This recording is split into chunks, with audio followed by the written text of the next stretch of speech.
Ooh, what's going on, guys? Welcome back to the Big Freakin' Health Coach Podcast.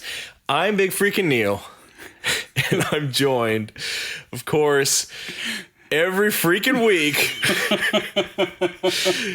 by my buddy, business partner, brain twin, badass, Health Coach Kane. Dude, I tried to think of one more, but I couldn't. I got lost in your eyes for a minute there and just went blank. Oh, that happens. I mean, these are not just for show.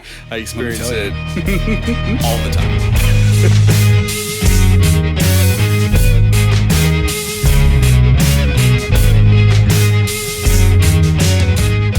I also love, I had to laugh. The what's up gets longer every time we do this, and I love it. It's very Good Morning Vietnam. I feel like every time I raise the bar, and then it would be stupid to then shorten it again and just be like, what's up, everybody? That wouldn't. What's up? By this time next year, it'll just be 20 minutes of what's going on? It's going to sound like a charging jet engine. It's going to be good. We're going to have an episode of the podcast where the first 28 minutes is just a W, and then it's only 2 minutes of content by the time I finish. The show notes will just say, skip to minute 30.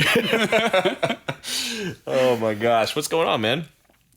What's the latest? Tell me something. Same old, man. Same old. Just training people, coaching habits. Yeah. It's one of those things that feeds into our topic absolutely perfectly today. But the big stumbling block for the majority of my people, I've just had a bunch of new clients start. Yeah. So the 3 or 4 of them that are just getting rolling are having a little bit of trouble really investing into the process. Sure. There's always that piece at the beginning of a new client relationship where you're kind of breaking down some of the less realistic timeline goals that they have for the result that they want, and getting them to just engage in the process on a regular basis and enjoy doing it. Yeah, I can see that. Absolutely. Do you find the same thing when you have newer clients? I said a bunch, it was 20 new clients. It's 3. 3 new clients. I'm not superhuman. Yeah, man. I would say learning to love the process is a huge roadblock for pretty much everybody. That's everything we talk about. It's getting invested enough in the process that you can have the patience to actually stick with your program and stay consistent and not want to just switch over to something else. Because as we both know, it's a long freaking process. Yeah. It takes a long time to actually see dramatic changes in your body. And yeah, man, that's if you don't love the process, it's a nightmare. Oh yeah. Kiss consistency goodbye. Yeah. And that's one of the biggest things. Before we go on, I know you're probably asking about my personal life a little bit. Yeah. I have nothing going on in my personal life right now. It's one of those nice smooth sailing kind of times where solid, man. Me and my amazing wife are just buckled down, working. Heck yeah. Walking the dogs and just, The biggest hole in my personal life is I wish I had a dog to walk. Soon. You can borrow ours. They're horrible. I mean, they're so small that I would constantly be worried about accidentally sitting on one or stepping on one. Dude, it's worse because they hibernate in blankets and they're small enough that you can't tell. I literally have nightmare. to go push on every blanket, every pillow, every bedspread before I sit or lay on anything. Oh, buddy. And still, 50% of the time you hear oh, dude.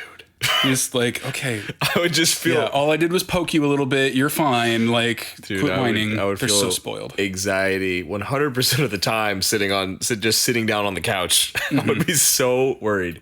They stretch out over time. Yeah. I have a 19-pound dog that can take up 3.5 feet of couch space. Nice. I don't know how his spine does this. That's impressive. But anyway. That's personal life. Just kind of cruising right now. Everything's going well. Solid, man. How about you? It's going well. I'm still on that fat loss train. Nice. How's it going? It's going well, man. This actually sort of relates back to our topic today too. I am really sort of just letting myself fall back in love with that style of training. Yeah. Which has been fun.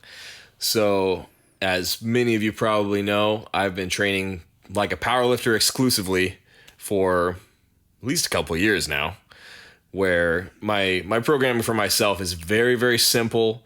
I'm a big believer, obviously, in the big compound lifts, which you kind of have to be a powerlifter. Minimal accessory stuff, not a whole lot of volume, just doing the basics and doing it really, really heavy.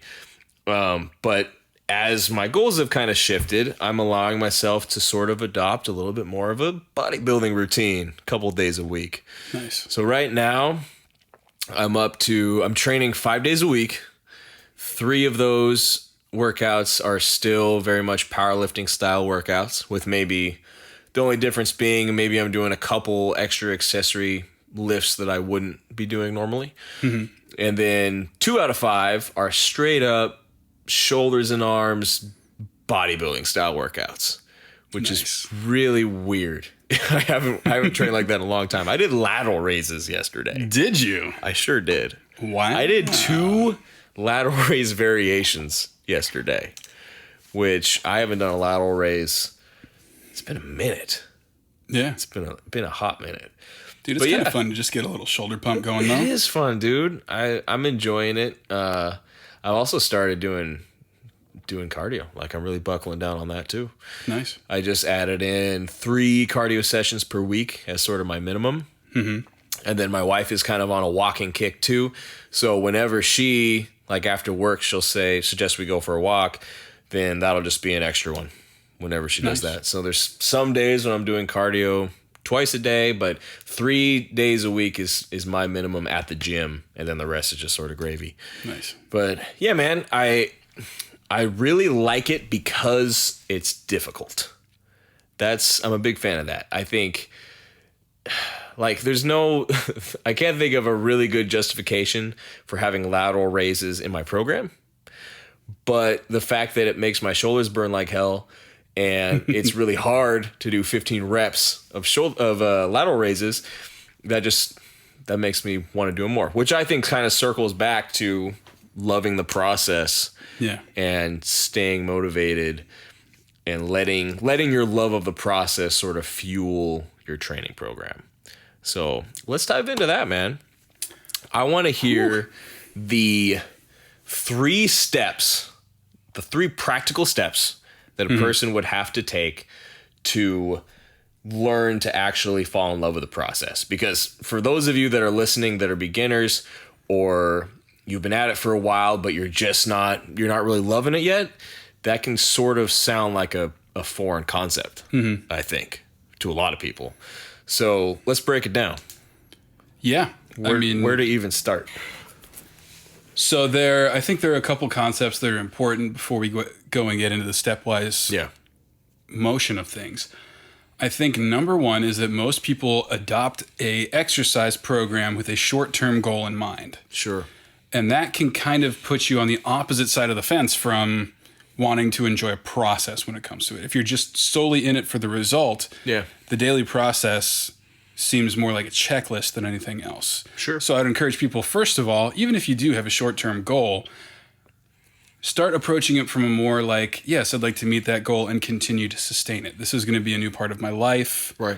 Otherwise, you're going to meet your goal, stop doing everything, and lose it and have to get it back over and over and over again. And you see this all the time. Goes back to our episode that we made about goal setting and setting massive goals. Yes. Colossal goals and breaking them down into daily habits. Yeah. The second thing that I would say before we get into the steps is to not rely on inspiration. Yeah. If daily inspiration is what motivates you to get in the gym and do the things you need to do, your inspiration is going to run out at some point. Sure. Like, if you don't truly enjoy it. Have you ever done that thing where, like, you see a video on YouTube or something and it's really inspiring, it's got you all fired up and you're ready to go, and you watch it and you have a great workout, and the next day you watch it again, you have a great workout, and 5 days later, 7 days later, 10 days later, and then day 11 you watch it and you're like, oh, I feel nothing. Yeah. Dude, it's the same idea of, like, do you ever get do you listen to music when you work out? Sometimes. Generally? Okay. I always do. And that's weird that you don't every time. Yeah. Well, that's my inner monologue is plenty loud. It's another topic for another podcast. But I'll get like hung up on a really epic song that I listen to it and I know I'll even like strategically play it before big sets because I know it amps me up and gives me that feeling. And then after I've listened to it 30, 40 times, it's just noise. Like it's still a good song, but it's not gonna give me that same oomph as it did the first time. See, that's the kind of stuff I'm talking about. Yeah. Unless you want to be constantly rooting out a new source of inspiration, which will take you more time than your actual workout. Yes. Like it's important to enjoy the process. Yeah. Now, the three steps or the three key components of enjoying that process, I think we agree very much on these, are having tiny daily wins. Yes. Having short-term and long-term measurement systems to show yourself that it's working. Mm-hmm. And to know how to properly like create and coach your support system for when things get tough. Yeah. Yep. Let's dive into the tiny wins. So speaking for myself personally, I and the people closest to me know this, I have notebooks that I will fill. I'm on like my third thick notebook that I will fill with my daily checklist of things. And it's not always fitness related. Right now, there's a couple fitness items on there because I'm switching gears and trying to lose weight, and it's new habits that I'm having to build. A lot of times it's business related, but the idea is the same. I'm constantly checking off daily to-dos that add up to a win for that day, which is hugely motivating. Yeah. When you're just sort of flying by the seat of your pants, not checking those boxes and just sort of hoping that you're doing what you need to do, you never get peace of mind. You never get to check that last box and then feel like, oh, cool, I'm done. I accomplished everything that I needed to accomplish today. And then having that notebook and seeing the 300 pages worth of to-dos that you've checked is awesome. I can't even describe the feeling of it. You don't really know until you fill a notebook, but I've never experienced anything more motivating than that. Mm-hmm. So just an actual record of you crushing it on a daily basis. Yeah. And like that's the other thing I like to say about that is I do the same thing. I used to always make a to-do list, but it wasn't until Andy Frisella's Power List episode on the MF CEO podcast that I learned that it didn't have to be like 30 items long. Yeah. So I used to work from just this giant to-do list that never ended. Yeah. And Andy's like, dude, it's called the Power List. You do 5 things. 5 things. It's just 5. And if you finish those most important things. Yep. There's no room on this list. If you make a list, this goes into a Warren Buffett piece of advice. Yeah. If you list the 25 most important things to get done, put them in order of importance, do 1 through 5, then forget about 6 through 25. Yeah. But it's the same concept. The 5 most important things, they're usually the things you don't even want to do. Yeah. But they move the needle the most. Absolutely. And that's it. If you're done with those 5 things by 10 a.m., you're done for the day. Yeah. You earned yourself some free time. Exactly. And that's okay. Because that's also a great way to manage burnout for stuff like that. And actually recover. Yes. Shout out to Andy Frisella, by the way. We're not trying to rip off the concept. It's just... No, it's so helpful. It's such a solid piece of advice, and it's so easily applicable not only to business and success, which is what his podcast relates to, but also your fitness and really any goal you're trying to accomplish in your life. It's super effective. So yeah, MFCEO, definitely check that podcast out too. Okay, what's it called now? He changed the name of it. His new different podcast, but now he has a podcast out called Real AF. Okay. And it's a different vibe, but MFCEO is MFCEO. That's like episode 107 or something like that. Yeah, they referenced it a lot, and I think it was 107. Yeah. So check that out for sure. So check it out. Andy Frisella. Huge shout out. Huge shout out. I listened to like every single episode of that podcast. It was killer. I owe that guy a lot. That's for sure. He's never even met us. Right? Come on the podcast, Andy. God, that'd be amazing. Oh my gosh. I'd go to St. Louis for that for sure. Oh, absolutely. But yes, that's exactly what it is. It's the tiny daily wins. So like, for example, if you have new fitness goals. Yeah. So like, Neil, you're changing some habits right now. Like what's on your list fitness wise? So the biggest one for me, which I already just touched on, was adding cardio to my routine. Yeah. Because as you know, I hate doing cardio.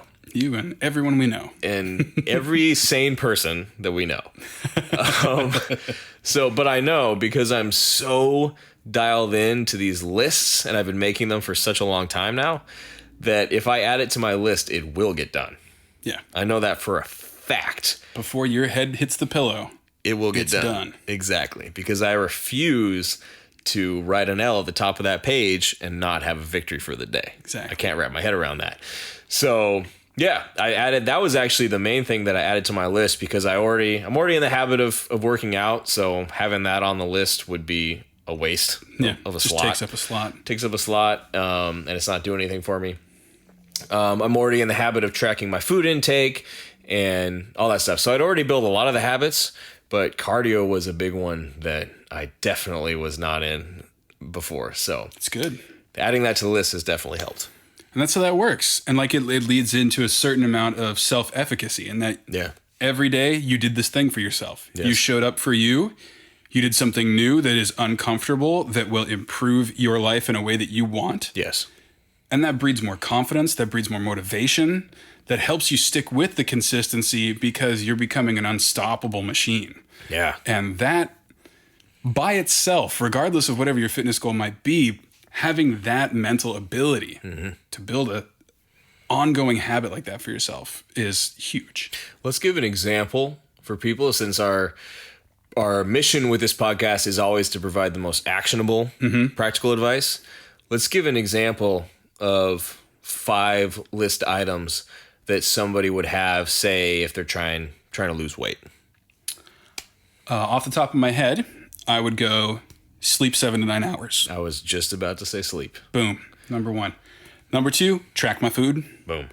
Number 3, resistance training. Boom.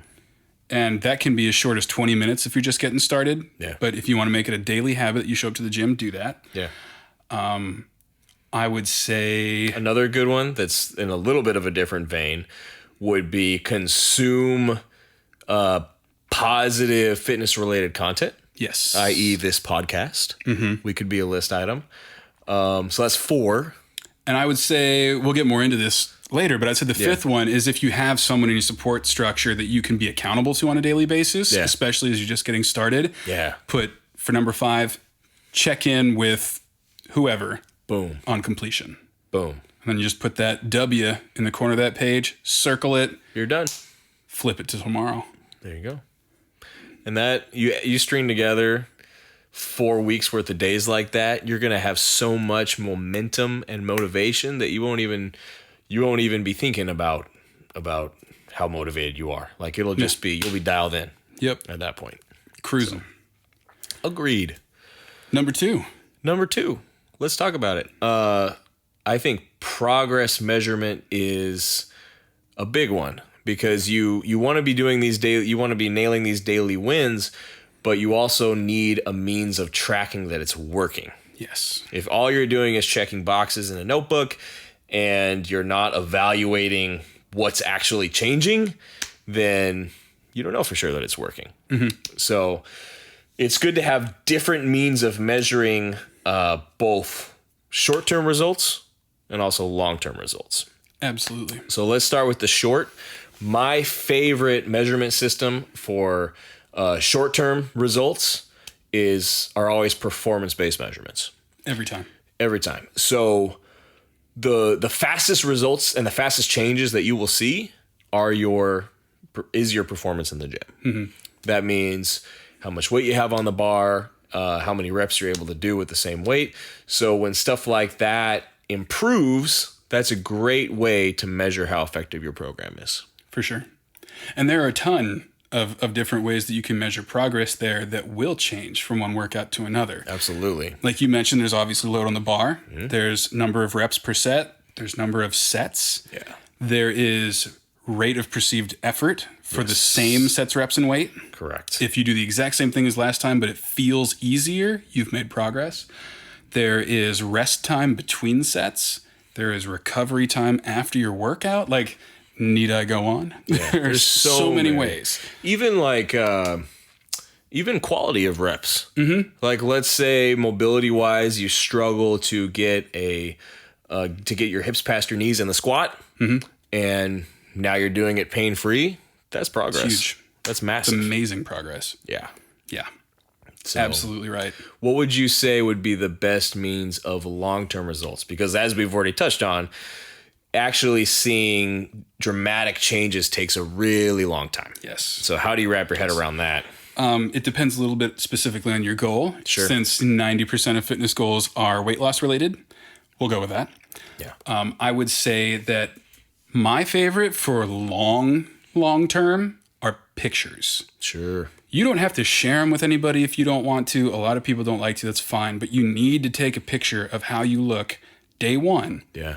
So that on day 30, 60, 90, 6 months in, you can look back at that picture and see how far you've come. Absolutely. Because if you don't take a picture, you're not going to remember. You're going to remember how you looked 5 days ago, not 5 months ago. Right. Because you see you every single day. So that's really important. And you can take pictures along the way. You can go, all right, month 1 to month 3, this was the difference. Month 3 to month 6, this is how much better it got. Yeah. Do that all you want. That's a good one. And then there are the more metric ones like body weight, body fat percentage, circumference measurements for areas where you might want to lose weight. Sure. And I would say specifically for body fat measurements, there's no real reason to do that more frequently than every 3 to 4 weeks. Yeah. It's not going to change on a week-to-week basis, and oftentimes there will be fluctuations. So you'll get deceiving numbers if you do measure every single week. Mm-hmm. I feel the same way about scale weight.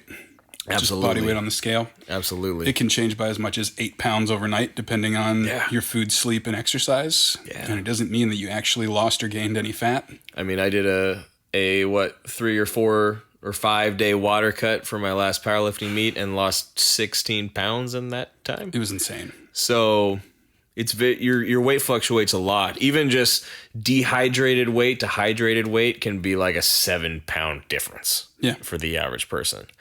So I agree with that. I think scale weight is generally not a great way to measure progress. Infrequently, it can be a good gauge just to see like if your calories are low enough, if you are trending down in body weight, if that's your goal. Right. Or if you're trying to build muscle, if you're trending up in body weight and actually eating enough food. But that's the key, trending. Yes. And day to day isn't going to show you a trend. No. So like Even same scale, 4 weeks-ish. Yeah, even a week, I feel like for most people is too frequent, unless if you don't put too much, if you're not too invested in that number, once a week would be fine. But if you're like if you have an emotional reaction to the number that you see on the scale, which many people do, I would say once a week is probably too much. Just give it 3 weeks. Use these other means of measuring in the meantime. I think that's plenty. For clients, I'll do 2 weeks, but they don't always have to look. Yeah. It's my job to know how they're doing and make adjustments and things like that. So if I need information every 2 weeks, great. But if they do have an emotional reaction to the scale or their body fat percentage or things like that, which most people do, like you said. Absolutely. They don't need to see it. Like, all right, you're going to stand over here, but I'll put you on the scale facing the other way. Yeah. I'll write it down. You'll step off, wait for it to go blank, and then you can resume normal activity. Tweak the program as needed. Yep. If and when it's needed, then we make changes. But then every 4 weeks, this is how well you're doing. Yeah, I mean, part of the value that a coach provides is taking that stuff off the client's plate. Yeah. Like that's on us to worry about that. You just have to show up. Yep. So yeah, I agree with that. I'm also a pretty big fan of circumference measurements.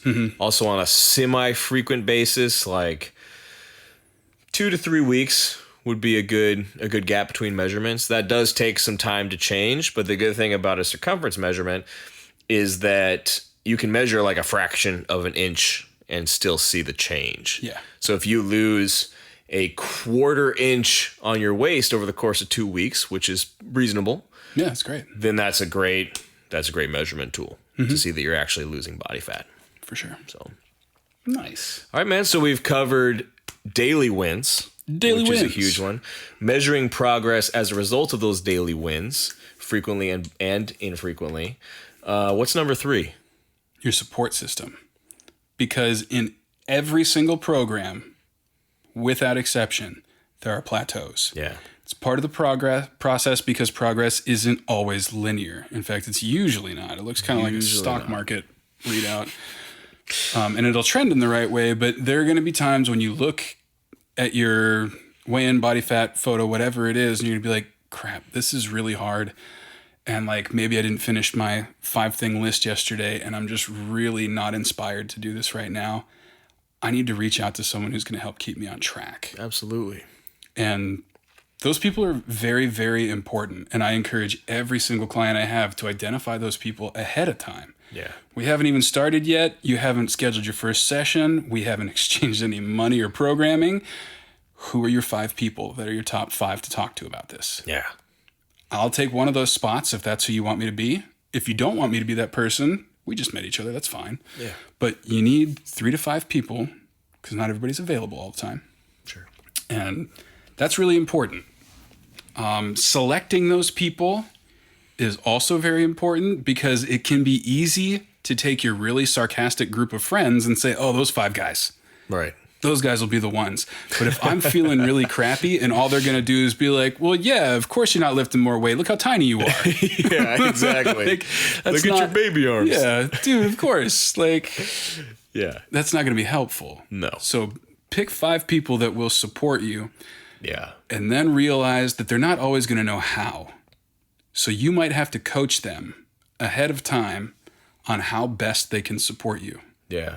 Yeah. And you can have a variety of choices over those 3 to 5 people for different areas of your fitness. So, for example, my wife is great about keeping me accountable for nutrition goals. A routine that we have is we both sit down and track our caloric intakes together. Nice. She has fat loss goals currently as well. So we will, we'll keep each other accountable to actually tracking what we're eating and sticking to our calories. If one of us has a craving for something, we'll ask the other, how many calories do you have left for that thing? Like we're good about keeping each other accountable. And then, let's see, another good example of someone else would be like my dad is a fellow powerlifter. He competes as well in the Masters. So he's always sending me videos of his lifts and his numbers, and I'm doing the same back. So that sort of is a good accountability system for strength and how the workouts are going. Yeah. So the point being, you should have a variety of people, and it's okay if they each serve a slightly different purpose. Yeah. You can delegate absolutely specific habits to specific supportive people. Absolutely. Yeah, I like that a lot. Yeah, man. That's really good. Yeah. I got you on there as my accountability for business stuff, and you you're on there. You're on mine too. Oh, buddy. Oh, buddy. But yeah, I just got lost in your eyes again there. It's a blessing and a curse. If I just stare, now I give you Jack Nicholson eyebrows and see what happens. But yeah, no, it's super important that people fit in there and that they know what to do. The other thing that I'll talk to some clients about is when they'll pick their people and sometimes it doesn't work out the way you thought it would. Sure. And some folks are problem solvers in a support capacity, and some people just provide empathy. And you need to know who to go to for which. Sure.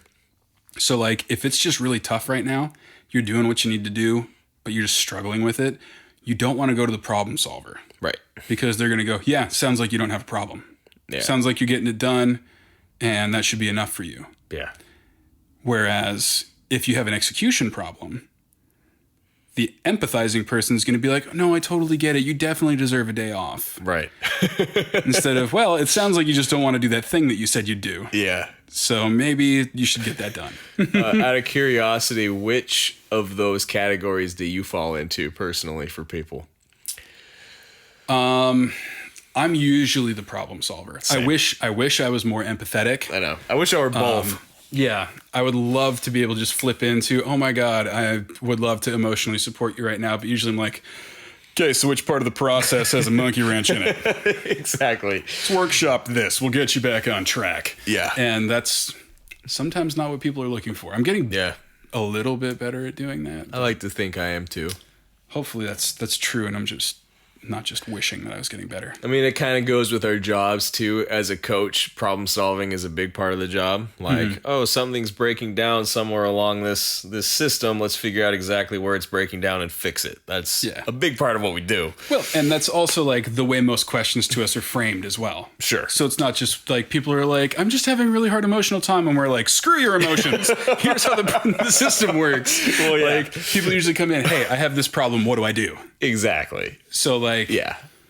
It sets itself up that way a lot of the time. But that's why it's so important that there are more support people for our clients than just us, because sometimes the system could be working just fine. It's just really hard right now. Yeah. It's time to go talk to somebody who can just kind of lift you up a little bit. You Just know? sort of listen, lend an ear. Yeah. Yeah. Absolutely, man. Yeah. Well, I think that pretty much summarizes the 3 steps of loving the process. Yeah. Daily wins is a huge one. That's sort of square one. That I think is the most important. I think so too. Because you got to support yourself before anybody else does. Exactly. So nail that one down first, guys. Progress measurement is a good way to track those wins and see that you're actually getting the result you want.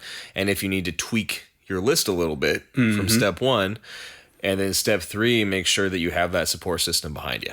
Yeah. Because as of step 1, you've got yourself. You're effective on your own, but as step 3, you do need other people in your life, like we just said. So I think that does it. If this was helpful, please give it a 5-star review. Share it with some people. If you want me or Big Freakin' Neil to be part of your support system, we are more than happy to. Bring it on. All right. Send us a message, Facebook, Instagram, wherever you want. Kind of just painted us as cold-hearted, calloused. If you need some systems-oriented people, if a lot of the folks you know are just really empathetic, we would also love the opportunity to be empathetic for you as well. Yes, exactly. But let us know how we can help you. We are happy to. Give us a shout out on social media. Share this with all your friends. Leave comments, leave questions, and we will be back next week. With another exciting episode. Dun, dun, dun. He's Big Freakin' Neil. I'm Health Coach Kane. This is the Big Freakin' Health Coach Podcast. We will see ya next time. Boom.